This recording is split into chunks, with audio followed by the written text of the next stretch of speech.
എരുമേലി വാവരുപള്ളിയിൽ പോകാനെത്തിയ 3 തമിഴ് യുവതികൾ ഉൾപ്പെട്ട 6-അംഗ സംഘത്തെ പാലക്കാട് കൊഴിഞ്ഞാമ്പാറ പോലീസ് അറസ്റ്റ് ചെയ്തു. സംഘപരിവാർ സംഘടനയായ ഹിന്ദു കക്ഷിയുടെ ഭാരവാഹികളാണ് അറസ്റ്റിലായത്. ചിറ്റൂർ മജിസ്ട്രേറ്റിന് മുന്നിൽ ഹാജരാക്കിയ ഇവരെ 14 ദിവസത്തേക്ക് റിമാൻഡ് ചെയ്തു. തിരുപ്പൂർ സ്വദേശികളായ രേവതി, സുശീലാദേവി, തിരുനെൽവേലി സ്വദേശി ഗാന്ധിമതി എന്നിവരാണ് ഇന്നലെ വൈകിട്ടോടെ വാവരുപള്ളിയിലേക്ക് പോകാനായി കേരളത്തിലെത്തിയത്.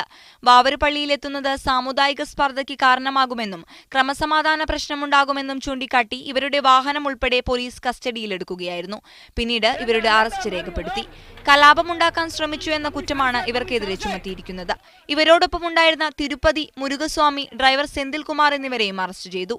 സ്റ്റേഷനിൽ നിന്ന് കൊണ്ടുപോകുമ്പോൾ കേരള സർക്കാരിനെതിരെ ഇവർ മുദ്രാവാക്യം മുഴക്കി. ചിറ്റൂർ മജിസ്ട്രേറ്റിന് മുന്നിൽ ഹാജരാക്കിയ ഇവരെ റിമാൻഡ് ചെയ്തു. ശബരിമലയിൽ സ്ത്രീ പ്രവേശനം നടപ്പാക്കിയ സാഹചര്യത്തിൽ വാവരുപള്ളിയിലും സ്ത്രീകളെ പ്രവേശിപ്പിക്കണമെന്ന് ഹിന്ദു മക്കൾ കക്ഷി കഴിഞ്ഞ ദിവസം ആവശ്യപ്പെട്ടിരുന്നു. ഇതിനെ തുടർന്നാണ് സംഘടനാ ഭാരവാഹികളായ 3 യുവതികൾ ഇന്നലെ കേരളത്തിലെത്തിയത്. മീഡിയ 1 പാലക്കാട്.